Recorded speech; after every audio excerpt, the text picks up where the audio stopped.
What's up, y'all? You're listening to Husker Hype Radio. Listen and subscribe on Apple, Spotify, and YouTube. And if you're looking for more fun, head on over to Instagram, TikTok, and Twitter and follow us at Husker Hype Radio. You're going? Bring us in, Ed. Hello, ladies and gentlemen, boys and girls. Welcome to the live edition of the Husker Hype Radio podcast. I'm here shaking Aaron's hand, folks. We're in the flesh, Papillion, Nebraska. Not the headquarters, Costa Mesa, California, but Papillion, Nebraska. Happy Thanksgiving week, guys. Let's talk Husker football. Aaron, let me just say I'm glad to be here, man. I'm happy to have you. We're here in my residence. We got Stanley, the dog in the flesh, chewing a bone. We're having a great day. Drinking Busch Light. Yeah. Talking ball. Let's just get right into it like we usually do, man. Nebraska last week lost to the Wisconsin Badgers. We lost by what, 2 points? What was the score? We lost by 7 points at the end, 24-17. 24-17, first overtime game of the season, I believe. Chubba Purdy made his first start. Didn't do horrible. I wouldn't. This is what I would say about Chubba's performance. He didn't lose the game for us. Like what a lot of our games have come down to this season is the quarterback play and those guys turning over the ball, fumbling. No fumbles. I think Quentin Ives had one fumble, but I didn't even remember that. So it wasn't that big of a deal. Aaron, you want to break down the stats on offense? On offense, Chubba Purdy, 15 for 24, 169 yards. He had that one dart, that touchdown for 50 yards at the start of the game. Right. He also ran 14 times for 105 yards, leading rusher. Had another 55-yard rush for a touchdown. We were FaceTiming each other when that happened. Do you remember? We did. Yeah, that was pretty sick. That run was pretty sick. The pass was pretty sick. Let me say that, dude, this offense, I don't understand. The play before that was that trick play. Why did we run that, dude? It put us back in 3rd and 20. We're running the ball down the field pretty well. Emmett Johnson, what were his carries? Emmett Johnson carried the ball 13 times for 50 yards. That's it? Yep. Wow. Anthony Grant had a lot of touches that game too, I guess. Grant, 12 touches for 45 yards. He was the third guy. Jalen Lloyd had one carry. I think that's the reverse you're referring to there for -5. Yeah.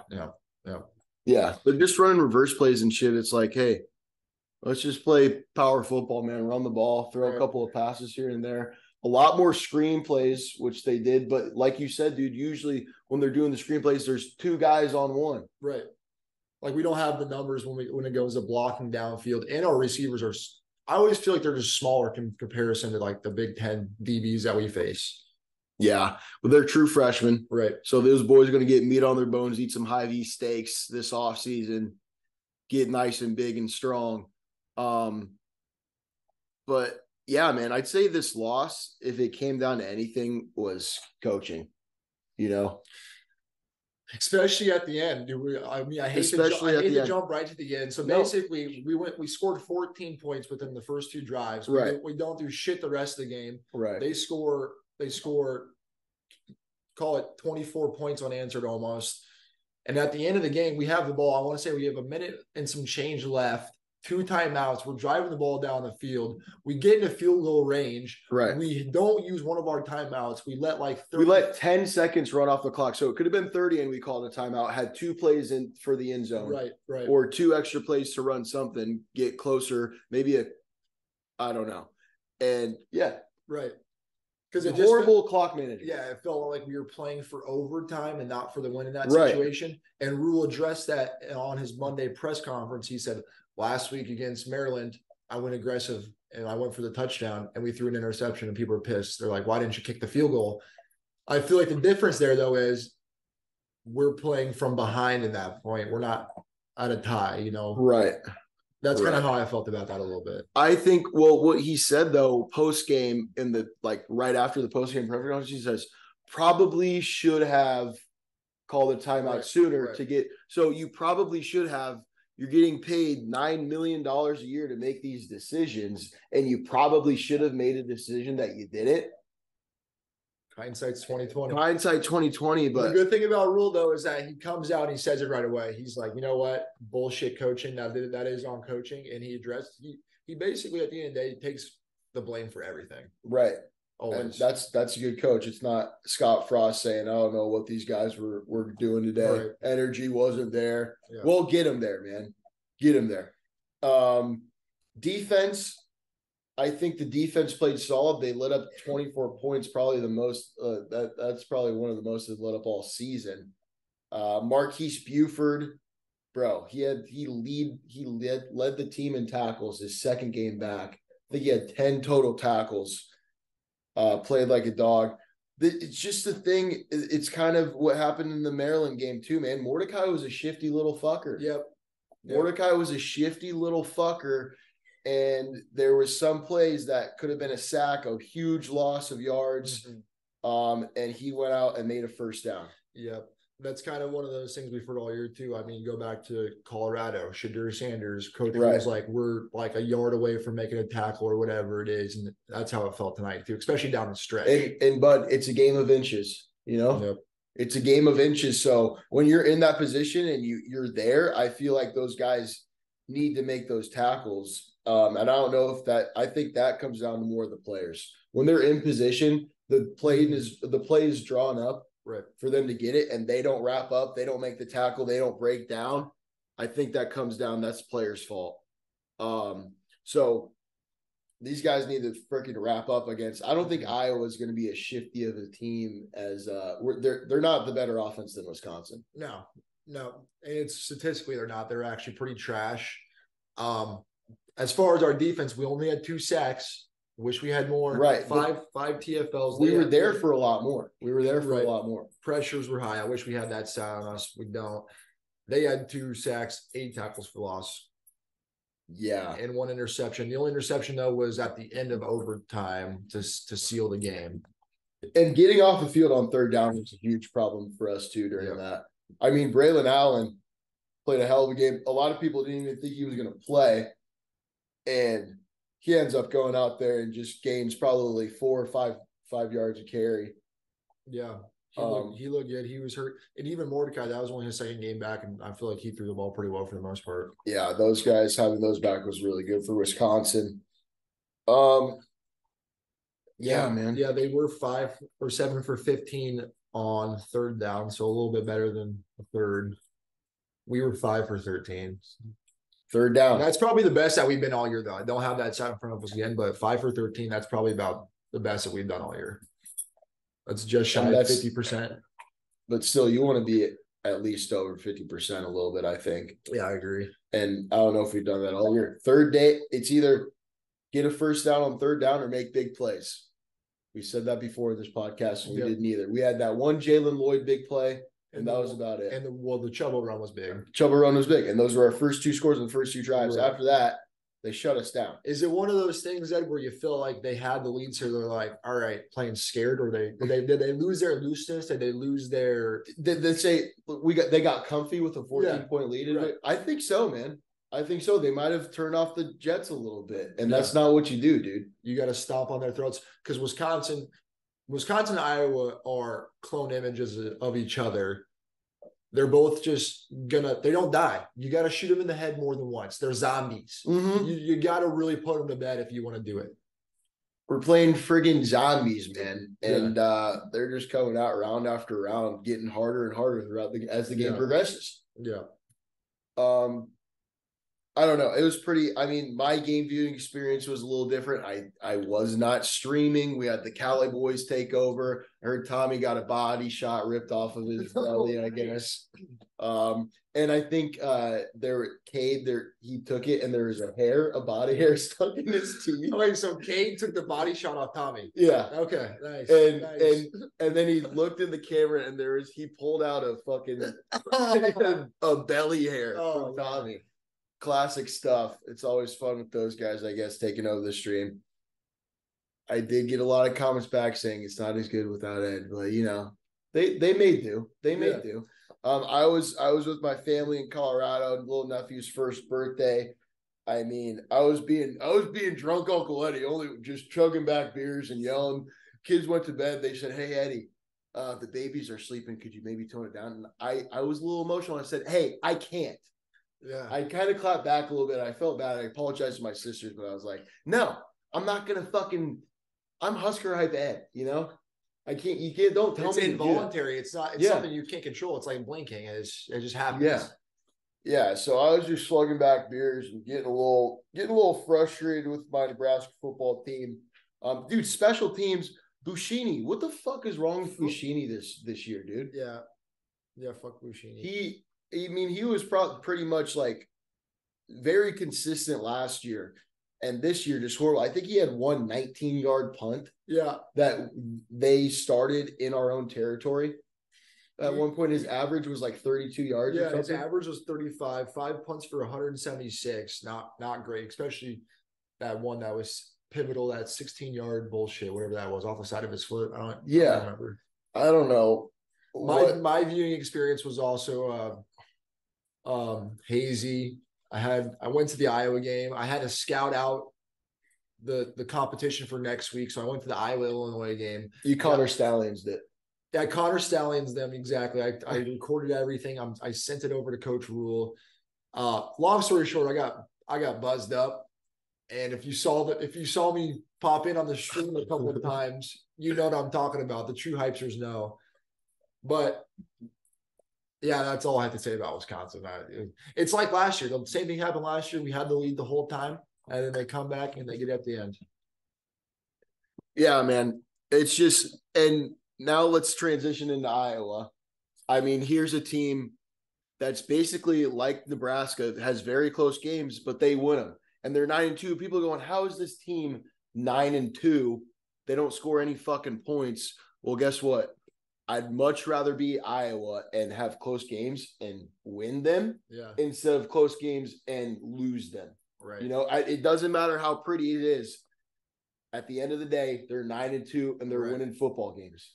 And one of their losses was that, if I was an Iowa fan, one of their losses was that Minnesota loss when Cooper DeJean returned the punt at the end of the game for a touchdown. They called it back. They lose 12-10. That one stings for those guys.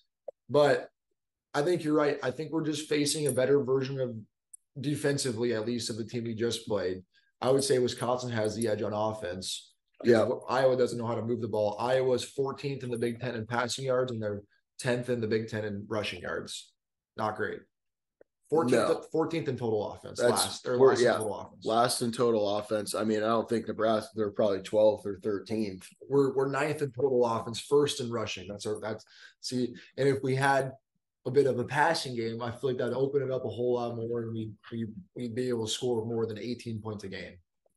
Yeah, I agree with you. I mean, hopefully, you know, with Cooper DeJean out, maybe we can get some receivers open. Like, what do you think our offensive game plan is going to be going into this game? I feel like it's going to be what it's been. It's going to be a lot of rushing. We're going to rush the ball over 35 times for sure. Probably keep it under about 20 attempts from passing. And then we're going to try to find those like 2 or 3 explosive downfield passes. Right. And that's about it. And hopefully they hit, but that's the big thing with Iowa is they're pretty good at like not letting up those big plays. Right.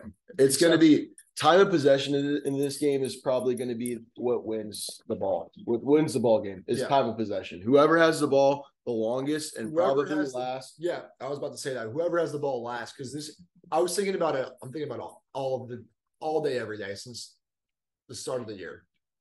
It's going to come down to the last possession, and it's going to be a 1-score game. So when I'm trying to think of my score prediction, that's all I'm thinking. We'll be there. We'll be live. Yep. Husker Hype Radio in the action. I'm kind of pissed, Aaron. I bought my ticket right before the Nebraska, while Iowa was playing Illinois, thinking Illinois was going to win and Nebraska was going to win. So this game would be the Big Ten championship. With Big Ten West Championship, I go, these tickets are going to go up. Bought my ticket for $100. I looked today, but they're $33 now. I don't think I think we had to beat Maryland too to have this be the Big Ten West Championship. No, if Iowa would have lost to Illinois, they would have had three losses, and we had 4. if we would have beat Wisconsin. Now we have 5, so that would be we would have.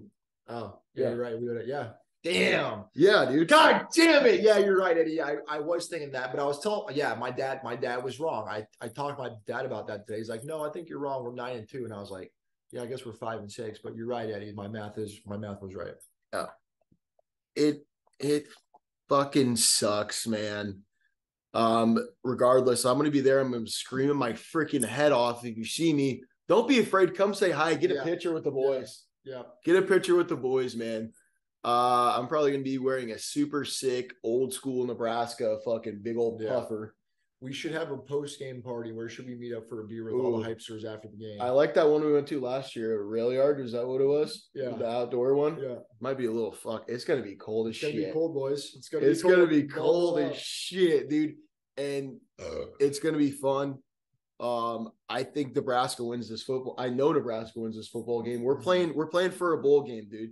And they said, we already got a bowl game. We're already going to the Big Ten championship. I think that Nebraska is going to have more fire coming out of this game than Iowa does. See, that's what I don't know, because when I talk to Iowa fans, like I was pissed that we beat them last year. Mm-hmm. I was pissed. They're salty. I don't think that they're going to roll over or like not take this game as seriously as other Husker fans do. Like, I think Iowa's going to come to play. You think it's going to be evenly matched hypeness at the start? Both are going to be hype? Yeah. And I think the thing is that Nebraska's hypeness does a little bit of this, while Iowa's kind of just stays right here. And so, like, they don't ever get afraid. Because Iowa's used to playing 3-point games. Right. Down. They're right. They're very comfortable with that. They're comfortable winning by 2 points, 14 to whatever, 17 to 14.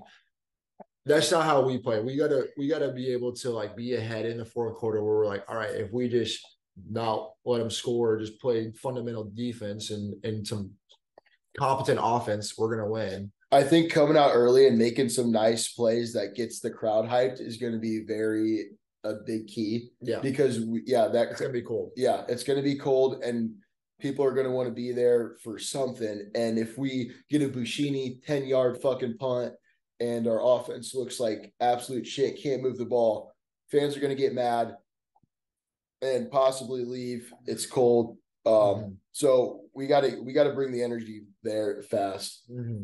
But I don't know, Aaron. I do think that Nebraska comes out with a little more fire, dude. It's senior day. A lot of these seniors never been to a bowl. 24, I think I heard. 24 seniors walking. Some of them might be coming back. T-Rob, big news today, coming back for the 6th year.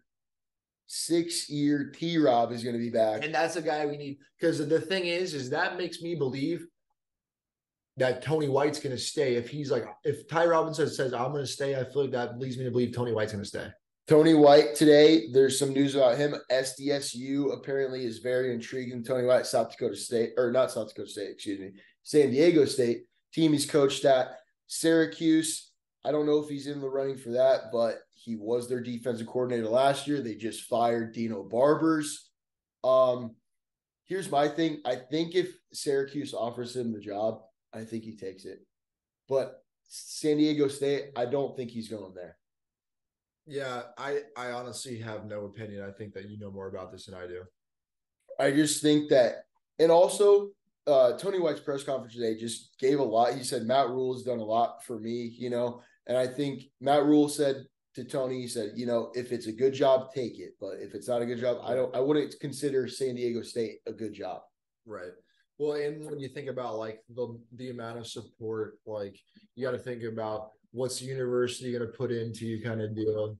That's also what Rule touched on during this. Because, I mean, when you look at Nebraska, our record doesn't look like this, but we're bought into the football program. We just spent like $1 billion on the new facilities. We're putting $600 million in the stadium. Right. We're bought in, but like San Diego State, it might not be as. Hell, if we're going to give Tony White a raise in this offseason. So, and honestly, being a Big Ten defensive coordinator for Nebraska might earn you more money than being the head coach for San Diego State. Right. And he likes the program. He loves the defense that he's playing for. He gave all the credit. He said, if these guys weren't making tackles on the field, if I didn't make a single tackle, it's because of these guys that I'm getting all this And like, exposure. if you think about it, if I'm a D coordinator, Syracuse and San Diego State, I'm not shitting on those programs. I wouldn't say that they're destination spots. So it's come back to Nebraska for one more year, have a badass defense because we're returning have a top 10 defense in the nation. Yeah, have a badass defense because we're returning a bunch of dudes, and then go somewhere even better than those two options. Right. Yeah, I really think Tony White stays one more year, unless he's offered some fucking insane amount of money. But like I said, I think he could make more money at Nebraska. We'll probably up him to, what's he making right now? $1 million? I don't even know. I think he's making $1 million and Satterfield's making 1.6. If they give him fucking 1.82, he'll stay. And I think he'll stay regardless, even if they don't give him a raise. But they will. Toby White's salary, you're right, $1 million. Satterfield's is 1.6. I'll look that up. Give me your score prediction. Score prediction, dude. I wanted to kind of say this. I think it would 5-2. How about that? Both teams have safeties, and last Nebraska at the last second Alvano field goal. That would be the most Big Ten West game ever in the world. What's your real prediction? My real prediction, Aaron, is 6-3. Damn. 6-3. It's gonna be a Big Ten football game, dude. Fact check, Marcus Satterfield 1.4 is what Google says for his salary. I think you're right, Eddie. This is going to be a low-scoring game. It's got to be the lowest in history because it's 26.5. Right. And the Northwestern was like 30.5. Yeah. I think it's going to be. What's up, dude? Here's Stanley the dog. I think it's going to be 17-10 Nebraska. 17-10 Big Red. Yep. All right. Yeah, I mean, we win the football game, go to a bowl game. Yeah, we got to win a bowl game. And if we win to get a bowl game, and if we get to a bowl game, Husker Hype Radio will be there live at whatever destination will allow us to come. I'm going on vacation to somewhere hopefully warm. Even though I already live in a warm place. Vegas would be sick. Arizona. I think Miami would be fun. Yeah. I don't know what bowl's there, but I would love to go. I think it's the Camping World Bowl. Yeah, you're right. Camping World. Right. Dude, they could have the maybe that might be Orlando. I think this isn't a Hard Rock or Cheez-It Bowl. I think Camping World's the one in Orlando. Okay. But, I have another question for you, Ed, from the mailbag. The Hypesters wrote in. Here's the mailbag. Has this season been a disappointment, or do you see this season as a disappointment?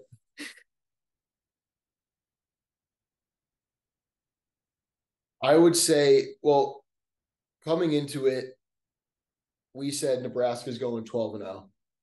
We said we're going 12-0, going to the college football playoff. That's just Husker hype, though. But realistically, a lot of people were saying, if this team makes a bowl game, that's a good season. So I think it depends on if I'm going to be disappointed. We'll find out on Friday. Yeah. If I'm disappointed. Right now, I'm not. I am a little bit. I think, what did Matt Rule say? He said, I couldn't be more happier with where we're at. Yeah. I couldn't be more angrier with our record. And I think that shows maybe a good percentage of Husker football fans. It's just the close games, man. And that happened with Frost all the time, too. Like 5-22 in close games was Scott Frost's record or some fucking horrible ass stat. Mike Riley had a horrible close game record. And if we just get over that hump with Rule, and we did win a couple 1-score games this year. Yep. So that's looking better. But just against teams against Michigan State, who is down, who, hadn't won a game since 5 games. And then Maryland, same thing. They haven't won a game in 5 games, and they win their first one against us. It's just those are teams that we should have fucking beat, man. 4 of our 6 losses are 1 score. And Minnesota's was on the last play.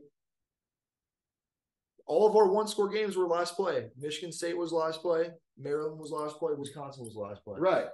And then also think about this, man. If we had a quarterback, a competent quarterback, or one who didn't turn over the ball 4 times every game, Heiner Carbar, Jeff Sims, then maybe we could win more of those 1-score games. At 27 turnovers, we didn't have any last. I guess we had one. So 28 turnovers, most in the FBS. 22 of those 28 are from quarterbacks. Mm-hmm. So if we just take away those turnovers from quarterbacks, or like minimize it by like half. Yeah, nice. By half. You know, like think about where we would be. That's definitely offensive line has been playing bad. Running backs, we're getting a lot out of them, and it's our 4th string guy coming into the season. He's doing great. Now next year we're gonna have Ramir and Gabe Irvin back. And Emmett will have a year under him, more training. Our true freshman wide receivers who've been playing this whole season are going to be back, bigger, stronger, faster. More experience. I mean, dude, I think the future is bright for the Nebraska football team. Yeah. Well, yeah. We're asking 2 of the Husker Hypers. I agree with what you're saying. I do think, though, it's hard to say that this season was not a disappointment, only because of what y'all just said. Right. But I wanted us to win 7 or more. Looking at the schedule coming in, it's like we should win at least 7, have a sniff at the Big Ten West. We kind of had a sniff, but we didn't really put ourselves in position to truly make ourselves a contender. So for me, I would say a slight disappointment. Yeah, and also with the schedule that we had this year, the easiest one we'll ever have in the rest of Nebraska football history. Yep. I mean, something that I thought we would really take advantage of and create opportunity out of it, but we didn't. Yeah. It just kind of sucks. I mean, 1-score games is where we could be. And is this the best 5-6 team ever or 6-6 team? People are asking, man. I've heard people calling into talk shows. I had people call me, and I'm sure people called you. Yeah. Is this the best 5-6 team in the nation right now? And I think the answer is yes. Yes. We're a quarterback away from winning 1-score football games. We're a quarterback away from getting fucking touchdowns and, not turning the goddamn fucking ball over. Yeah. Excuse my French. But I don't know, man. I think that next season will be good. And a lot of people are saying, we win this game and we get bowl game and more practices. Yeah. See, that's the big thing. That's the big thing that I never really thought of, to be quite honest. Said, you do get a whole extra 60, 90 days of practice that you wouldn't get if your season ends this month. Right. And I never thought about that before. That's actually a huge deal. Which I don't understand. It would be nice if I guess they don't allow it. You can't practice. If you don't make a bowl game, you can't practice. Why aren't you allowed to practice? Why don't they? I bet you they probably do some non, just conditioning, conditioning, not required, not mandatory, come on in if you want type shit. Nothing organized, I guess, because that's probably against some dumb rule that the NCAA has, because the NCAA sucks.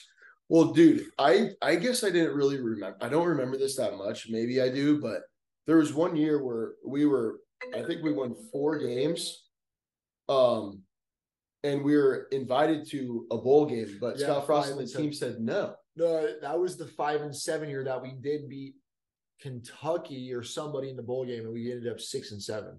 We did accept that, because it has to do with your academic. There's some metric about academics where however you're ranked, that if there's not enough bowl eligible teams, you'll be one of the first ones invited. And I heard from a news source today that we're at 60th in that ranking. So in order for us to be 5-7 and still make a bowl game is not likely. Really? Unfortunately. Fuck. But I mean, Nebraska fans try. Okay, so if it goes off that metric, then I guess it won't be anything. But we need 8 teams to lose this week, which is that's a whatever chance, whatever. But anything else about Iowa? I guess their defense, they're 5th in the Big Ten in pass yards allowed and 4th in rushing, fourth overall. It's definitely the best defense a bit other than Michigan that we're going to play this. They're one of the best defenses in the nation. So, yeah, dude, this game is going to be low scoring. Dude, Deacon Hill, I looked up his fucking stats. He has 5 touchdowns and 5 interceptions on the whole season. Heiner Carbarg, 7 touchdowns, 7 interceptions. So it's not that much of a difference. He's not going to be even playing. But other stats I have, we're 30-20-3 against Iowa, 3 ties, and they've won 1, 2, 3, 4, 5, 6, 7, 8 of the last 10. We took the one last year in Iowa. It was a big deal. Get out of here. If Iowa would have won the game last year, they'd go to the Big Ten championship. Right. And how sweet that was to not let those guys get to the Big Ten championship. You love that. I mean, that's not going to be the case this year, but how sweet it will be if we don't let Iowa, possibly Kirk Ferentz's last year. What do you think about that? What is Iowa Hawkeye? You got some ties with guys. I don't think that Kirk leaves on his own terms. Kirk won't get fired. Kirk won't get asked to leave. Kirk will say, I'm done. I'm retiring. It might be like a shitty thing like, hey, Betty, you should maybe retire at the end of the year or next year. But we'll know well in advance, I feel like. Like he'll be like, I'm going to retire at the end of XYZ year. Right. He'll have a farewell tour. Mm-hmm. Okay. Picks. Well, perfect, because the first game is Iowa plus 2.5 at Nebraska, over under 26.5. I mean, going by my score prediction, what I said 6-9. So that would cover the spread. Yep. So Nebraska minus 2.5. Nebraska minus 2.5. I'm going to bet the under. Life's too short to bet the under, but folks, I'm doing it. I don't know why. Bless you. This is my first under of the year, and I'm doing it. And I'm going to be live, and I'm going to be rooting for points while I'm there for Nebraska. But I just think that that's how it's going to end up. Next game, Penn State minus 21 at Michigan State, over under 42.5. Penn State minus 21. I mean, those guys, they're going to play. They're not going to be in the Big Ten. They're not going to be Big Ten East champions. So they got to really show out this last game to get a good freaking bowl game, Yeah. I got the over. Okay. 42.5. Next game is the game. Ohio State plus 3.5 at Michigan, over under 46.5. I think Ohio State takes this game, dude. I got +3 Ohio State. I just think they have more firepower on offense, and their defense doesn't get enough credit as I think that they should. Yeah. I have the same thing, Ed. Next game, Indiana +3 at Purdue, over under 50.5. Over under 50.5 against these two teams. I think I'm going to take the under on that. Okay. Under for Ed. I have Purdue -3. Indiana sucks. They're dog poop. They suck. They're doggy poop. Northwestern +5.5 at Illinois. Interesting line there. Over under 47.5. +5. Illinois -5.5, huh? Mm-hmm. Illinois looked good against Iowa. Northwestern, I don't think looked as good against them, right? Did they even play? Yeah, they played. They lost by a field goal at Wrigley Field against Iowa. Okay, yeah. I mean, what's the over-under? 50.5? 47.5. I'll do Northwestern plus 5.5. I have that too. Northwestern salty right now. They're already bowl eligible. Yeah. They're not. Dude, how about that? Who would have thought? Fuck that. Wisconsin -2 at Minnesota, over under 41.5. Wisconsin. I have Wisconsin too. I think that's recency bias, but I have Wisconsin. Yeah. Maryland -1 at Rutgers. This is a good game. 44.5. Who would think that I would say Maryland versus Rutgers is going to be a good game? I know, dude. I mean, those pretty much since both of those teams Maryland entered the conference, it was them and Rutgers who are always the bottom of the barrel. Oh, we play Maryland. Oh, we play Rutgers. Now, Rutgers going to a bowl game. Maryland going to a bowl game. It's at Rutgers. Because of that, Rutgers +1. Rutgers +1. Rutgers +1. I'm going to hit the over 44.5. That's not that high. These teams are going to score points. No defense. Actually, can I switch to the over? I'm sorry. No, you can't. You already fucking locked you just gave your speech about how you had +1 for Rutgers. All right. But if Ed was a betting man, he'd put the over in. Yeah. And it's because you said it, so we can't do that. Right. You can't switch to what I have. All right, where are we going? SEC? Let's go SEC. Oh, dude, give me fucking Alabama Auburn. Alabama -14.5. Alabama -14.5 at Auburn. I have the same game, Ed, but what I have is the over. Buddy, Auburn just lost to New Mexico State. They paid them $1.5 million to get their butts whooped. Butts whooped. It wasn't, like a fucking fluke. They got their asses kicked. Yeah, I think Alabama might score 48 by themselves. Yeah. Next game or next conference, let's go to the Big 12. Big 12. You go first. I have Iowa State at Kansas State. Give me the over 47.5. Okay. Texas Tech at Texas. That looks intriguing to me. What's the over under? 54.5. Let's go over 54.5. Texas Tech, Texas. 54.5? Yeah. All right. Pac-12. I don't have anything for this game. I forgot to do this one. Do you have anything for this game? No.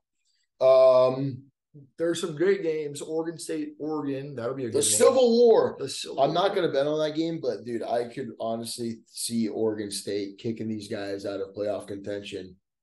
Really? I could really see that. I could see Oregon losing to Oregon State. It's at Oregon. You're right. Let me bet on my dogs, dude. Washington, they've been good to me all year. They have. -16.5 over Washington State. I like that game. And Washington, dude, it's either between them or Florida State to get in there, So those boys needs to Oregon does have a statement win. Oregon has an outside chance if they win tomorrow or win this weekend, and then they play with Washington in the championship for the Pac-12, and they beat Washington. Oregon goes. So Oregon could go. Right. All these fucking games suck. Give me the over 50.5 Arizona State. Arizona's fucking good, dude. I feel like that's a low line for that game, but I'm taking the over. Last and definitely the least conference, the ACC. The ACC. What do you like, bud? I like a few games here. I like Louisville, Kentucky. Louisville -7. Kentucky's kind of salty though. Louisville's a top 10 football program. Louisville could win the ACC if they win this weekend, and then they play Florida State next week. Florida State without their quarterback, Jordan Travis, out. Yeah, I didn't see Jordan Travis break his leg, but I heard it's gruesome. Oh, yeah. Did you see it? I didn't see the replay. No, I didn't. So that was your game. You got Louisville. No, I'm just saying that's one I like. Let me just check the other ones quick. UNC fucking pisses me off. I had a huge parlay last weekend to win $500, and the only thing that didn't hit was UNC +7.5 against Clemson. That pissed me off, Ed. Wow. All right, yeah, I am gonna do that. I'm gonna do Louisville -7. Okay, Okay, I'll do the over on that game. 50.5. Over for Louisville, Kentucky. 50.5. That's a low one too, I feel like. Mm-hmm. Super. Well, yeah, the biggest one. You think Ohio State's going to win this weekend over Michigan? That's the biggest game. That's the biggest game like ever, I feel like. It's the biggest Ohio State-Michigan game, yeah. And a lot, I mean, yeah. Jim Harbaugh, not going to be on the field. I just like Ohio State, man. Is it at home or it's at Michigan? Michigan is actually -3 now instead of 3.5. But we'll keep it at 3.5 for us here. But yeah, that's kind of the only huge game, really. So super sick. Well, folks, me and Eric are gonna go pound some freaking beers. Hey, one in Papillion. That was episode 29 of Husker Hype Radio. One more till we have a month's worth of Husker Hype Radio podcast. That's pretty sick. And you bet your ass after the season, weekly, there will be pods out. We're gonna pull something out of our ass, have something to talk about. Yeah. Might turn into a little comedy podcast. Who knows? But you know what? We'll be here with content, dude. Husker Hype Radio, it's here to stay, folks. All right. Don't you think, oh, that off season's over? No, it's only going to keep growing. What we have planned for Husker Hype Radio is an empire. And while you're here, might as well go like, subscribe, comment. We got YouTube. That's a big one. We need subscribers on YouTube because next year we need to stream on YouTube, honestly, because we'll get more interaction. Instagram, Twitter, TikTok if you want to, and Apple and Spotify. Those are the main ones. All right, folks. As always, you want to do this together? Bleed red, shit cord, go big red. Peace.